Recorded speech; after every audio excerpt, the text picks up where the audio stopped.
the panelists onto the stage, I would like to introduce my good friend, Dr. Prasad Kaipa, who is going to moderate the discussion. And again, Prasad is known by many. He is a veteran in these matters of technology and leadership. He is the co-founder of the Institute of Indic Wisdom and the co-author from Smart to Wise, a copy of which I have. I would therefore like him to come on up with his panelists. First, and then we're inviting the other panelists. Narendra Ahuja ji here from University of Illinois, Champaign-Urbana. He is the first founding director of IIIT in India, and he is a research professor who has multiple students. I think over 50 PhDs have been granted by him. He has worked in a variety of AI-related projects in computer vision, machine learning, and variety of things. He has a large number of awards that have been given to him.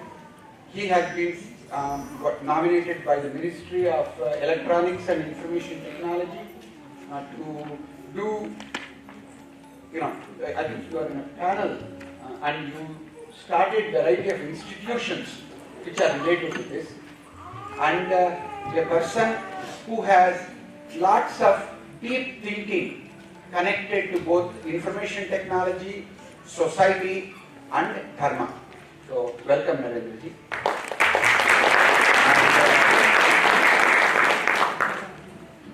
I'll introduce all the people. So we'll do that way. That way we have, first of all, acknowledging the people who are here before we talk about it. See, like everything we do, when we create a context, our ability to listen to them becomes a lot deeper and a lot more meaningful. So when the context is not there, our hearing goes all over. So I just want to honor and introduce each person. Gauri ji is a person whom I have met now several times through Samskrita Bharati, and she was a professor of Sanskrit in Bombay University. After her retirement, she went to Chinmaya Viswavidyalaya, she was a dean, and she is still continuing to live in Kerala, and she is a researcher of Vedic studies, and she is a lover of Sanskrit literature. She has been of great help to Samskrita Bharati over the years, and she has written several books. I think 8 books you have written, and has done more than a large number of research papers published, over 110 papers she has done, and fluent in multiple languages. She gives talks right after this. Actually, I just printed out a talk in another language she is going to give. So she is fluent in Hindi, Marathi, Sanskrit, and English. So it's wonderful to have a person of distinction to be on the panel. And you can listen to several of her videos. Professor Ganesh ji is the Institute Chair Professor at the Department of Computer Science in the IIT Bombay. And he has done a large amount of work in AI, ML, and NLP, the various aspects of large language models. He has been leading in IIT Bombay. And in addition to working as an academic, he has had several industrial collaborations with IBM Research, SML, and developed Adobe, Google. I think there are several of them. He has developed the Bharat GPT, and he has received several awards, most recent being the prestigious National Gold Award for e-governance in 2022. In addition to Patwardhan Award for Technology Development, Impactful Research Award, and right now he has been appointed by Ministry of Education to chair digital and emerging technologies for revamping higher education. Thank you, sir.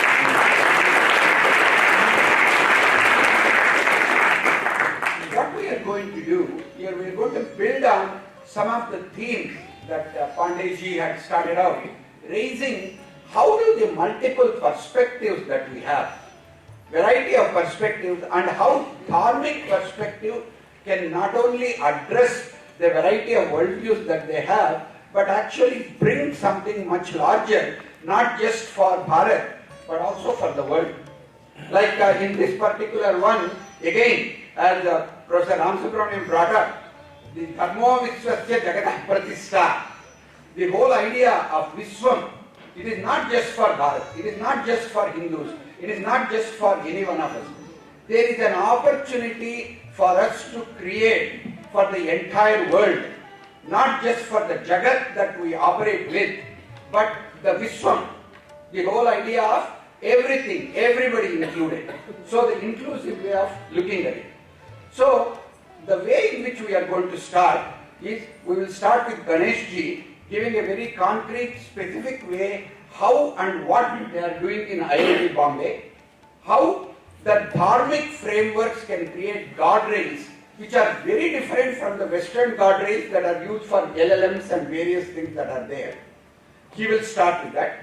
And after that, Narendraji will elaborate on, with all his work he has done in the computer vision and AI, he will look at how other people have to play a role. Actually, the technology in partnership with students and professors and industry and all of them, how and what can be examined and what can we look at, the impact of the technology on the society, some of it he will observe and we work on it. And Gauriji will build on it towards the family, looking at the family and then the samskaras and how do they give us a different worldview and how and why those are extraordinarily important in the age where the chat GPTs and LLMs, who are extraordinarily intelligent but completely stupid. They have zero consciousness at this moment, but they know how to make whatever they say completely unintelligently make intelligent sense to us. So from that context, how do we take it forward? In the end, I will connect with some of the philosophical perspectives that we can do. So we can go from the grounded to the society, to the family, to individual and philosophical perspectives I offer. So let us start with Ganeshji. Thank you. I'll jump to the point directly. Rajiv ji has been, time and again reprimanding us for not being producers of technology. So how can we have a framework for becoming dharmic generators of technology? Now, while we could wait for the grand new 2000 set of H100 nodes to come to India to be able to train their models, is there something lowly professors like me and many others in India could be doing? And I want to share our experience on this framework, a framework that allows participation from society and trust based on academia and delivery efficiency which the industry has, bringing them all together, which is also kind of loka sangraha. Now, mind you, I'll provide three guardrails and all the three are disruptive, so we need to be, what Rajivji said, disruptive, but they are inspired by Ramayana and Mahabharata, as Professor Ramsubramanian also alluded to. So let me take the first one, which is supplementary. How can technology be supplementary to societal needs and societal state in a dharmic manner? Take the example of squirrel from the Ramayana. The squirrel was really trying to push its small stones, and in building the bridge, it's supplementary. So enhancing an existing process. I'll give a small example where I joined IIT Bombay as a faculty after my BTech and PhD stints at IIT Bombay. I really wanted to help the farmers of the country, so I embarked on lots of visits to farmers. How can they do organic? How can they integrate cow dung into the practice? When I realized that actually farmers don't want that. Many of them already have organic produce. How do they sell to the market? So we set up this entire B2C application called Lokacard. Thankfully, it is still running and operating through a company. So this was an example of supplementary. To go a little ahead, Mr. Ganesh Sargal, who shares the first name as me, he introduced me to Rajiv Malhotra several years back, and he actually came to me even before deep learning had started. He said, can we make machine translation for real? Make books available in multiple languages, text available in multiple languages. He imposed faith, he actually funded some projects, We got started. That was an example where we were actually trying to do machine-assisted human translation. So machine, the human is the driver's wheel and machine was assisting. Those were the old days where we could think of AI as supplementary. Next, let me come to the second framework, complementary. What is complementary? You accelerate using a previously non-existing, non-explored process. Hanumanji, he had to go to Lanka. What did he do? He left. So that is totally complementary, right? Of course, he had to be reminded by our mice. Right? So here comes what happened. Not just generative AI, but deep learning. We were able to do that with a lot of support from the ministry. We realized that even though there are very good machine translation models, people are not able to generate textbooks in Indian languages. So we launched this project Udan. It was offered to the citizens of the country by the former PSA, Dr. Vijayaraman. And what did it offer? It offered something that didn't exist, which is the entire pipeline from scanning documents, making sure they are machine readable, preserving format, and actually creating machine translation in a way that actually also respects dictionaries specific to that domain. Right? So that way we use few short learning, a whole bunch of AI techniques which I don't want to talk about here. And what is interesting is this has led to the translation of hundreds and hundreds of books, acknowledged even by the Education Minister, Mr. Dharmendra Pradhan. So that's an example. Wiki, come to Wiki. Wikipedia, we tried editing to make it more dharmic, but we realized that the neutral point of view in Wikipedia is actually a big roadblock to any meaningful editing.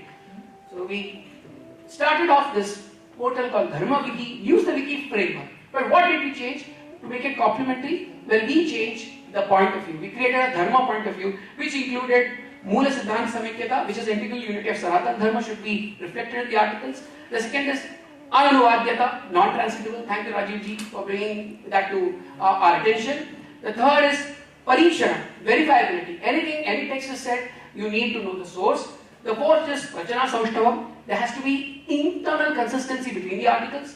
And finally, Tantra Yukti Adhara, making Tantra Yukti as a framework for actually creating articles. Now, this is interesting because this also led not only to Dharma Wiki but also templesofindia.org, which today hosts more than 7 lakh temple database. So there were many other initiatives. I'll probably give an illustration of these in my talk tomorrow evening. But we also work with the security and internal and external defense forces, created actually complementary technology for using AI on video surveillance, etc. Now come to the third part. With all that has happened with generative AI, it has actually become so disruptive that it's actually substituting. So what do we do in a substitutional setting? Well, actually there's a lot that is on offer. Right? For example, Hanumanji, before he left Lanka, he burnt it down. Right? So that's a good inspiration for all of us. What can we do? So there is, of course, ChatGPT, and it's huge. It's brute power. There's a lot of compute. Can we be more efficient? We did that. We actually brought Sanskrit as interlingua, exploiting the lexemic, phonetic, grammatical similarity of Indian languages using Sanskrit as the anchor. Right? When I say phonetic, it's also for the speech part. Lexemic and grammatic is actually for the text part.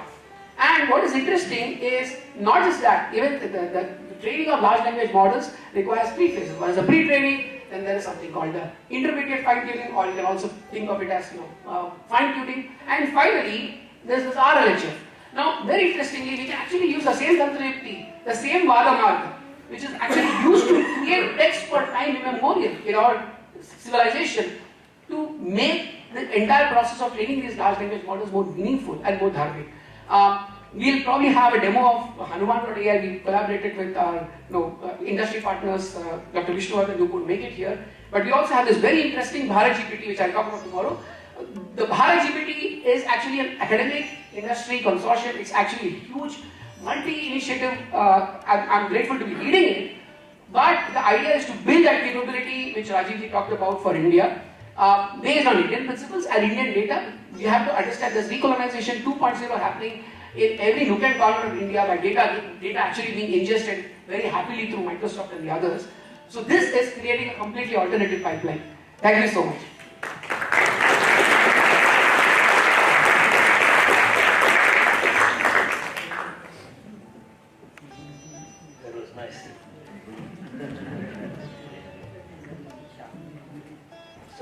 going to do is to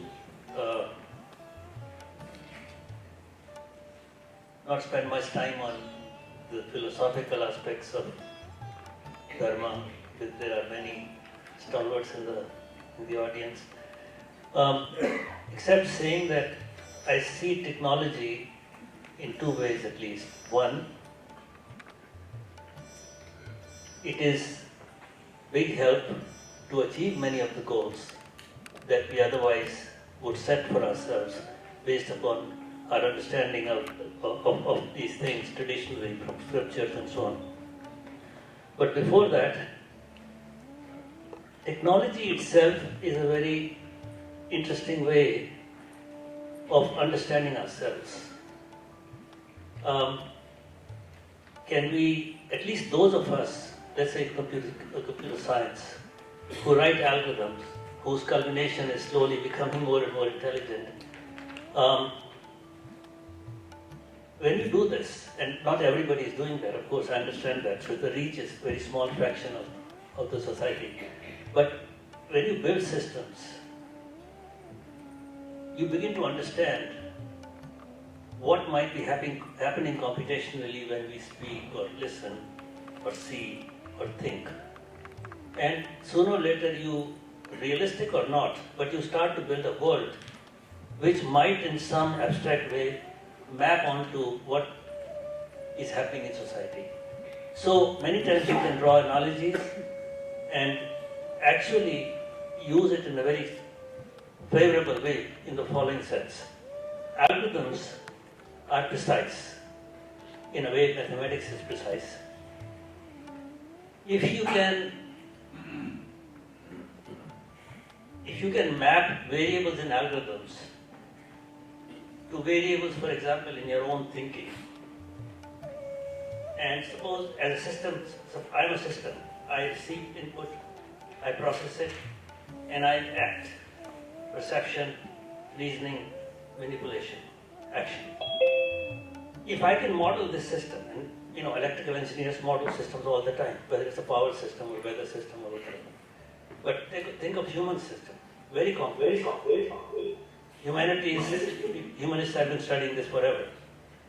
If we can even partially map this operation of input and output in an algorithmic analog, then if we believe that my mapping is correct of the variables,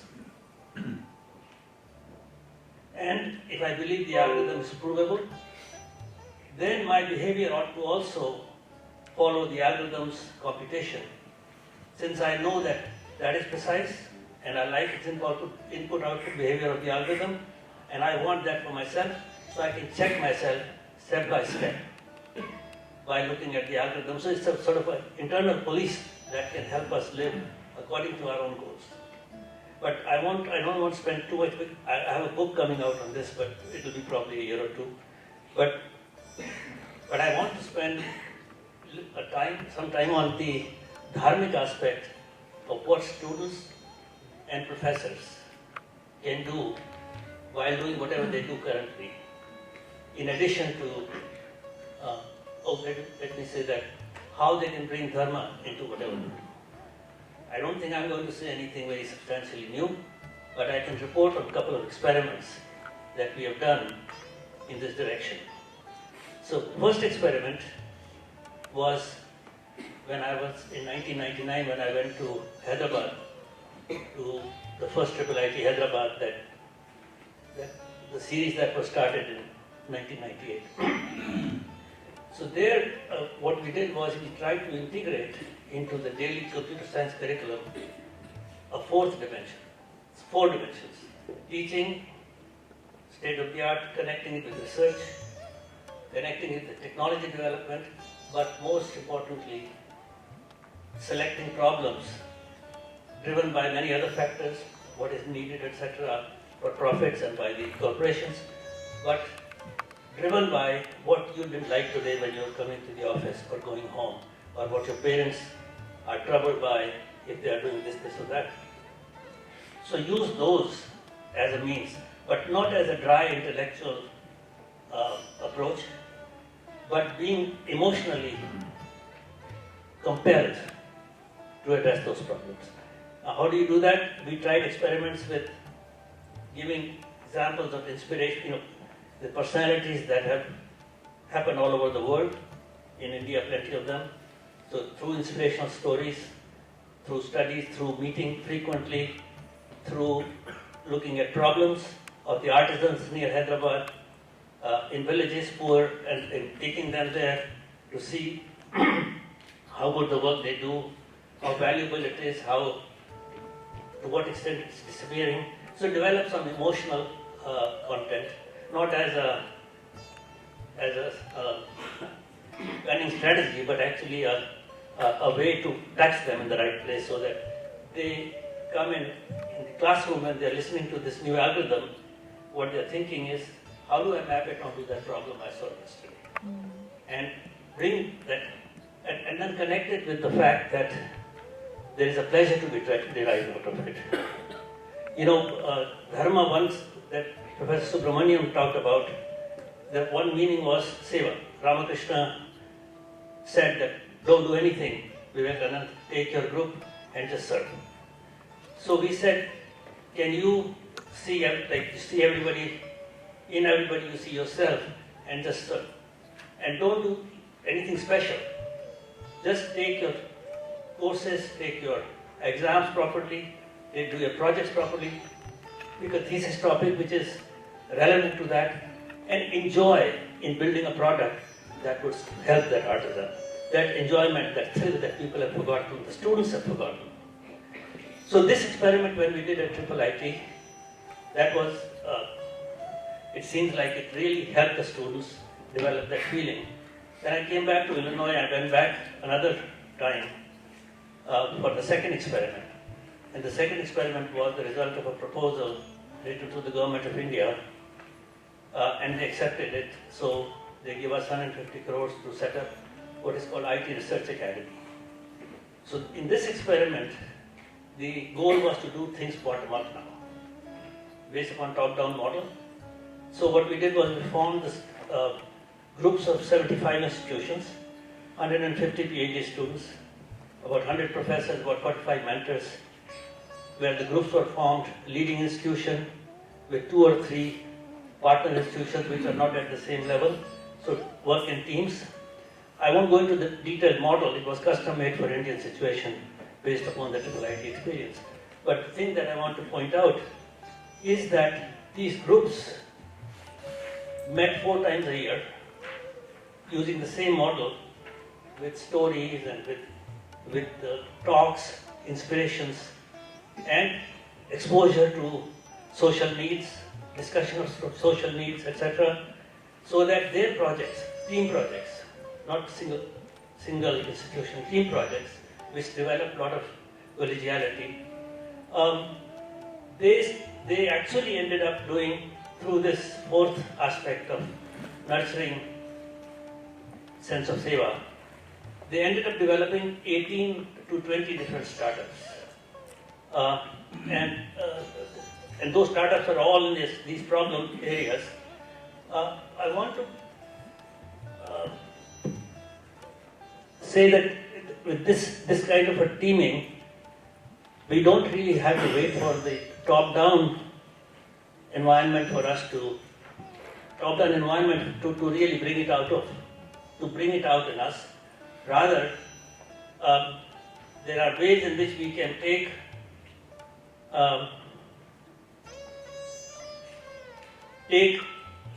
these problems in our hand and do things bottom up. So I want to finish with one note, that we have quite a few people here. There are a number of initiatives in India, for example, all over the world, but in India, where there are groups, students groups, dedicated groups, who have come up with these ideas, not in the program, not only in the program I had, but otherwise also. These groups are technically great, very good. Their solutions are very good. But now they are at a stage, including my own program, out of the 20 startups, there are about 5 or 6 which can become, I would say, unicorns. But these people lack the experience of entrepreneurs. Idea is not only it is not the only thing. In fact, sometimes it's not the most important thing. It is how you take it to the market, to the people. So I would say that if we can form groups of people with these complementary expertise and connect them with these ideas, these entrepreneurs who are waiting for such help, and do it at small scale. Pick your own village, pick your own city, pick your own state, and I, among others, can connect us with a group which is very promising and just make a change at that scale. It will be very inspiring, and the ideas are plentiful. They have gone through all the business tests and those programs, and they know how to do this, that, and that. So with that note, I would like to say that both top-down and bottom-up are needed. Dharma can be very much part of it if you kindle that hidden joy that people get, the students get out of study.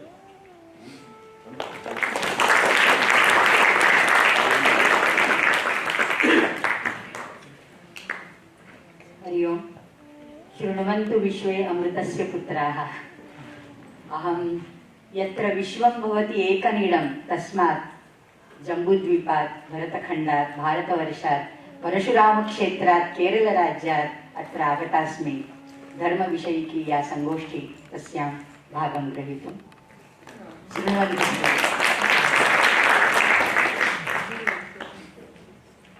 So because I wanted to have that Vishwa when Ram Subramaniam was speaking, Shrunvantu Vishwe Amritasya Putraha, that's what came to my mind. So whatever we do is for the entire humanity and not only for locality, regionality, it's for entire humanity. So technology, society and multiple worldviews is the panel. So just briefly, what technology has given us and what it has deprived us from, what it has taken away from us. Technology is gadgets, technology is AI, NLP, computer doesn't speak only its language, but now it has interfered into human languages, natural languages as well, and then it helps machine translations and so many other things. But then that has taken away the humanity, and the formality has replaced the fraternity. So many problems are created thereby. So I thought, why not bring them all? Yatra Vishwam Bhavati Ekanidam. For the G20, we had that Vasudhaiva Kutumbakam as the logo, as the motto, right? So one family, one world, one objective, everything one. So Yatra Ikamiva Pashyati, Tatra Ikaraha Ikaram Pashyati. Yatra Sarvam Atma Eva Bhut, Tatkenakam Pashyati.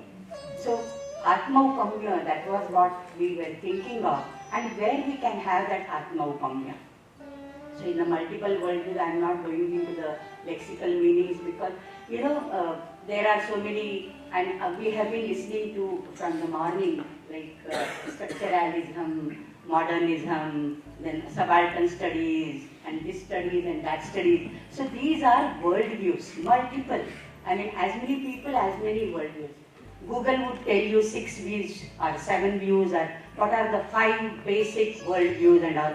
I can't say there is only Dvaitism, the dualism, pantheism, and paganism, and this, all these isms. There are so many hundreds of them. But still, if we want to come as a family, and we want to, what is society after all? It's a group of families. So if the families, they can inculcate the samskaras into the kids, then nothing like that, So I would talk about some samskaras, not samskaras as such, but what samskaras really mean, why they are there. If you go to the deep thinking, etymological meaning of samskaras, sam plus kru, sam is the upasarga. I think I'll keep it aside and just speak whatever comes to my mind. So sam is the upasarga, kru is the root. So what we do is, sam is not just samyak. Samiti eki karanarthe, says Yaska in his Nirukta Grantha, the etymological, first ever linguistics book, we can say, in the world. So the people come together and do something, it's not only one person doing it, doesn't become a samskara. So many people coming together and doing it together, that becomes a samskara. Now samskara is explained by Bhagavan Adi Shankaracharya as gunadhanena va syat doshapanayanena va. Samskaro hi nama gunadhanena va syat doshapanayanena va. You can add some qualities, it is additive, not addictive but additive. It can add guna adhana, so that we can do. If we can't do anything positively by adding, at least remove the negativity from that. So doshapanayanena va. And then, while teaching the Shankara Bhashya, this comes in the 4th Tattva Samanvaya Sutra Bhashya of Adi Shankaracharya. So I used to give examples, like we cook some rice and you put some jeera, cumin seeds into that. That becomes a value addition, that is gunadhana. That becomes a samskara for the plain steamed rice. It becomes jeera rice. But then doshapanayanena va, while cooking rice, you have to wash the rice grains first, so that all the mala, the particles, etc., they are washed out.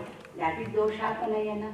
So doshapanayanena va, our kids are doing something wrong, then at least remove their doshas from their behavior. So what behavioral psychology, experimental and experiential knowledge, all these big words we are using now, this all starts in the family. This all starts in the family first. So samskara should be there. Ramanujacharya, the great Vishishta Acharya, he defines samskara as karyantara yogyata karanam. So you capacitate or you facilitate, you make a person capable of doing another work in a skilled manner. Karyantara, anyat karyam. Karyantara karana yogyata karanam, that is also samskara. So samskaras are inculcated in the family. Now, what technology has taken away from us is the family unit. That family unit has been taken out because we have gadgets, we have more liberty, we have more exposure. So these are all the plus points. We can depend upon the technology, we can depend upon AI and do this work and do that work, create robots. Everything could be done. But then the emotional aspect, that binding aspect, that fraternity is lost. And therefore, for keeping that Ananda, the discussion right from the Megha Suktam, and Sri Kanji also talked about Ananda in the morning. So what is Ananda? In Sanskrit, Ananda is Sukha. Ananda is Ananda, but Ananda is also Sukha, happiness. And what is Sukha basically, Shobhanam kham asya, saha sukhi bhavati. One whose environment is Shobhana, is good, he is a Sukhi person. Like we have that Sukhi Mansacha Sadara in Marathi we say. What is Sukhi Mansacha Sadara? The shirt of a happy man. Sukha is basically that it depends upon not only my health or my hygiene. If my son is not keeping well, I'm equally dejected, I'm disappointed. And I don't feel that happiness, wo sukoon nahi milta. So this, and it's not only my family, my son, my husband, but even my pet. If in the goshta, the cow, my pet cow is ill, then the person can't be happy. So when we say about Sukha, it is Shanno Dvipade, Sham Chatushpade. So it is not only Dvipada, it is Chatushpada also. So the concept of Sukha also is surrounding the entire periphery. It is the environment, it is the ecosystem which provides us all the comfort which we need to live. And that is the Sukha. And what Ayurveda defines, what is the Ayurveda's Lakshana? It is Vivida Lakshana. It is Swasthasya Swasthya Lakshanam, Vikarasya cha Artik Prashamanam, Aturasya cha Vikara Prashamanam, Aturasya cha Vikara Prashamanam. Now Aturasya Vikara Prashamanam I am not going into. But Swasthasya Swasthya Lakshanam, Who is a swastha person? Now, WHO would define swasthata, health, like the physical and mental health. But we will go beyond that. It is not physical and only mental or psychological. It is emotional, it is spiritual, it is intellectual, because it depends upon the Panchakosha. The Panchakosha theory, right from Annamaya to Anandamaya, and then Anandamaya is also not Brahman.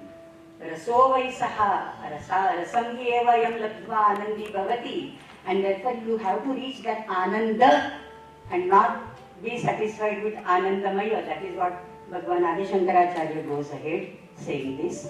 But then the entire thing depends upon the Panchakosha development. Then only one can remain happy. And for this, the joint families, I am bringing to the joint family concept, because that is the concept, that is the unit, the smallest unit of the society, family. And now we have become so small that we live in silos, husband, wife and one kid, at the most 2 kids, or no kid, dink, double income, no kid, DI dink. So where are we heading to? Grihastha is the yoni of all other ashramas. We are ruining Grihastha. Okay? And in that also, even if there is 1 kid or 2 kids, everybody will shut in his or her room and the doors are shut. Hardly they talk together, they come together, they eat together, they go out together. Where is that give and take? So when we went, we were in the joint families, I agree that husband and wife both are working, there is no time for them. And when the child comes from the school, he wants to share so many things. Aaj aise hua class mein, that teacher. And my mummy says, no, I have to cook. And father is using some channels, surfing on the television or doing some work.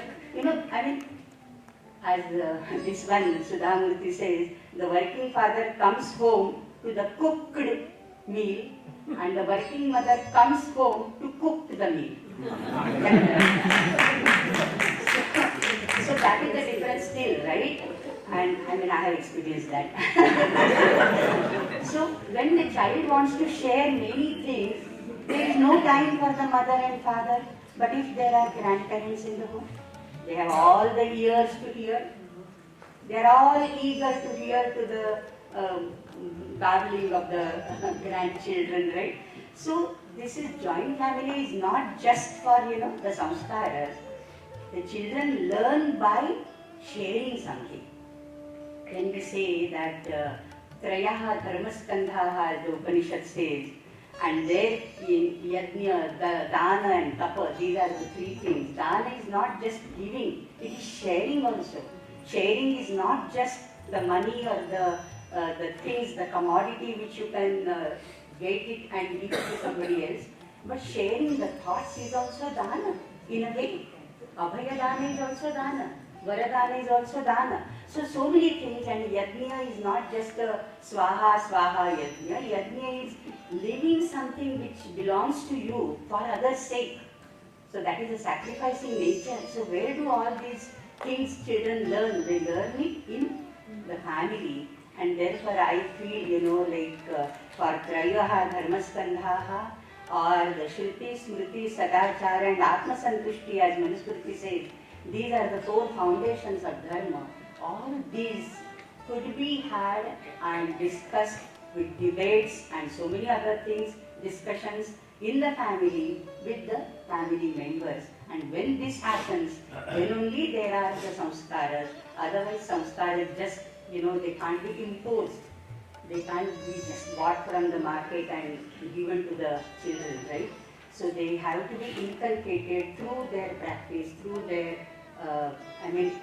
this is walking the talk, right? So that is what they idolize for the kids. And I think that family is the unit, though it is the smallest, it is the unit to contribute to the society, to to overcome the problems arising out of technology. I think I should stop here. Thank you very much.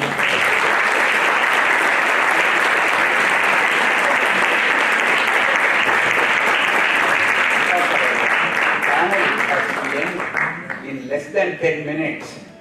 What we will do is, I'll just combine my presentation with summarizing various things. Probably we will be available for questions and answers because there is no time for panel and taking the questions and answers. There are some students don't need to be just learning, waiting to learn before they create. Like somebody said beautifully, learning is what you breathe in, then creativity is what you breathe out. Between the learning and between creating, there is a gap. What it means to be dharmic practitioner fits in that gap. Most of the Western stuff does not have the gap between what we learn in and what we create. So they overlap. In that overlap, essence of who we are is lost. The connection to where we come from is lost. Like for example, when I go somewhere, I have to say a pravara. If I am talking to a senior person, where am I coming from? All the way from my rishis. And which family do I belong to? The 7 generations we talk about. That is there not only in our culture but some other cultures. But we are proud of who we are and what gives us the right to speak. You cannot just come and speak anything just because you have read or looked at something else. The idea of that culture that is built on tradition, built on shastras, is connected to family concept. I think that is what Gauriji is bringing about. When you talk about samskaras, whether you talk about Shodasya samskaras or the samskara of living in the 21st century with the technology, there is a lot of good that the technology and digital age has provided. As Ram Subramaniam ji was pointing out, everything has got, is a double-edged sword. Only thing is, if we only pay attention to one part of it, ignore the other part, we will miss out a lot. So that is the reason why we need to look at whatever we are designing for the world. We are designing for the whole universe. We are not just designing for Bharat or India. In that context, I have 3 things which I thought I could bring in because I am also a physicist. I have a PhD in physics from IIT Madras. When I was doing physics in early 1980s, the personal computing revolution was beginning to happen. Apple II came out, then the IBM PC was released, Microsoft.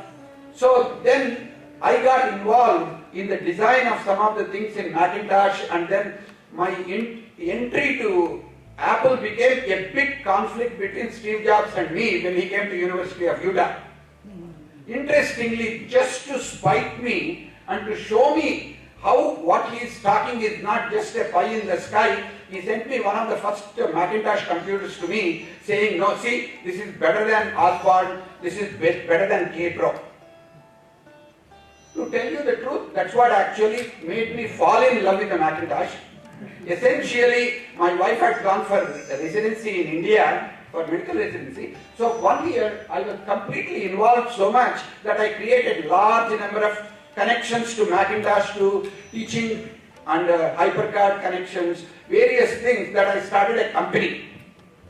But in the meantime, what they said is, instead of you starting a company and you do this, why don't you come and join Apple? So I went into education thinking that I will connect the education and technology in 1986-87, but I moved a little bit. I ended up being a fellow at Apple, looking at future directions. I had a chance to work with Alan Kay and Bill Atkinson. Our job was, how do we design a learning processor, bringing the technology and human learning? So obviously the Western perspective, we first went to psychology. Of course, Marvin Minsky and Seymour Papert, some of them we looked at, Rodney Brooks and Carnegie Mellon, we looked at the technology for the early versions of artificial intelligence, but we found out the expert systems, Prolog and Lisp and some of them, did not allow us to go beyond the rational, logical thinking of algorithms into bringing the subconscious, unconscious way in which we learn what we learn and grow up to be who we are. somewhere I got introduced to Indian spiritual stuff. Even though I grew up with Sanskrit for 20 years, went to a Sanskrit teacher all the way up to my MSc Physics, I had become proudly that I am all technology focused, physics focused, but as part of Apple, I had to go back to India and attend a conference on what you call computing in Shastras and Sciences. And the CDOT had organized a conference, Pitroda at that time, Sam Pitroda, that really reconnected me back to looking at Sanskritam and looking at what you call Nyaya Darshanam of Kapila, how that has got a lots of methods of knowledge that have not been understood by a large number of people. And then Taittiriya Upanishad, the whole idea of looking at Panchakoshas, and the Yoga Darshanam, the whole idea of Patanjali Yoga Sutras and Yoga Vasistha. These became, so I tried to come back and build some tools based on this in Apple. But then I found out many of the things which we talk about as multiple worldviews are not easily acceptable in technology because you have to be monolithic to build some system. You have to accept and you have to reject several other things. In a university, I can have multiple worldviews. But if I'm in an industry, a product needs to be built on one particular worldview. So the guardrails we are talking about AI, at that time I had to build a system based on certain set of principles, certain set of guardrails that I was not sure they include some of the wisdom I was gaining from Upanishads and some of the other things. So I left Apple thinking that I cannot build multiple worldviews into technology, but I decided if I can do it through technology, can I actually use these Upanishadic principles, dharmic principles in helping people to develop? That passion of trying to work with people and apply these what you call spiritual principles into becoming a better learner, better leader, better collaborator, better thinker. When we began to look at these 4 or 5 things, 35 years went by. Of course, in between I became a business school professor. I have no idea how I did become because I didn't have really squat to do with MBA or any of them. But over a period of time, I evolved into business school professor. I began to learn and do various kinds of things. And now, for past 4 years, I'm integrating again brain research on one side, Indian wisdom on another side, management. Can we develop the management of self-management as well as leadership from the first principles as we are taught in the Hindu Dharma? Why am I bringing that up? The big difference in India, what it contributes, is what Gauriji said. For us, the basic unit is a family. It is not the individual, but a family is the basic fundamental unit from which we operate. In the West, in the United States, basic building block is an individual. So much of the technology that is best built in the West is based on the worldview of freedom, individuality. They don't talk about respect, they talk about I have the freedom to speak. The Svecha, the Swaicha doesn't include anything about the context, anything about the family, anything about the society. It is about I and the creative nature. So the key part what I began to look at and what I am beginning to develop over the past few years is like what you are saying, how do we actually integrate the Samskruti, not just Samskrutam, the Samskruti, the culture that we have, into designing tools that augment our human intelligence, not just the machine intelligence, not the computer intelligence. That means we need to really begin to look at the intelligence that we are talking about in the AI. Is it actually intellect without the heart, without the spirit, without the individual? And some of the points that have been resonating this afternoon, the whole idea of Ananda, I have a feeling instead of how much money do I have, how big is the house, what car do I drive, where do I live. Instead of that, if I look at it and say, how happy am I? In the Western notion, in the Constitution, they say the pursuit of happiness as one of the constitutional things which we focus on. But you see, for people from India, Ananda is your birthright. You are born out of Ananda. Anando brahmeti vyajanat anandatyeva kalvimani bhutani jayanti anandena jatat anandena jivanti jatani jivanti visham vishanti. Yes. That is called Varuni Vidya. Right? So actually, even if you look at Bhruguvalli or any of them, he comes to father when he talks about Annamaya Kosha. He comes to father when you look at the Pranamaya. Then he looks at Manomaya and Vijnanamaya. But once he gets Anandamaya, he doesn't come back to his father. It doesn't need to be. Why is that? That is self-referential.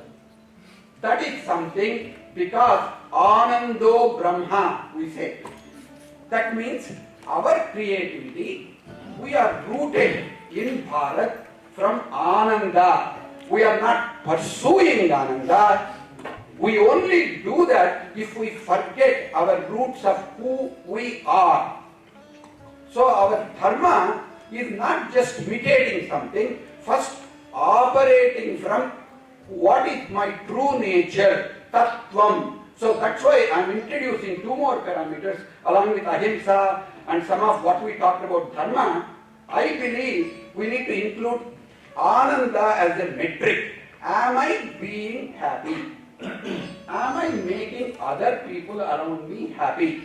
Is the work that I am doing, is it bringing happiness to other people? If I can look at that, then chances are we are actually going to build something, the technology with multiple values that will have a major impact on it. Last one I'll just touch upon, but that will be the part of the whole workshop, whole conference. Tattvam. Who are you in this? Are you a passive observer? Are you a person living in different fields, in different cities? You have a certain role to play, or can you begin to take that as your dharma, swadharma? If you can look at it and say, doing what I am doing, being where I am, what is my swadharma in this particular huge project? When the technology is taking place, what is the consciousness with which you can operate? Tattvamasi. You are that. Operate from that. Chances are dharma will become extraordinarily clear clear to you when you don't think that I am a spiritual, when I am a body, human body with a spirit in me. Think about it as you are the Brahman with a human body. If you can operate and say, this is my prime responsibility, this is our prime directive, bringing dharma into digital age and recreating technology and society to have dharma for all. Again, for the Vishwa. If we can do that, I have a feeling our conference will be extraordinarily meaningful because each one of you will go away taking something clear that you alone can do with your grounding, where you are, doing what you are, you can do the best for you. Thank you.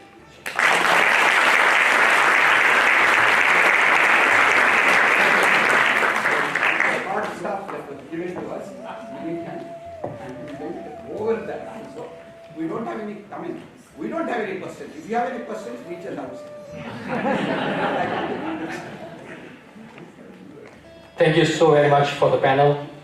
I'm really delighted to share that we are having an excellent start of our DDA 24 today here at Georgia Tech.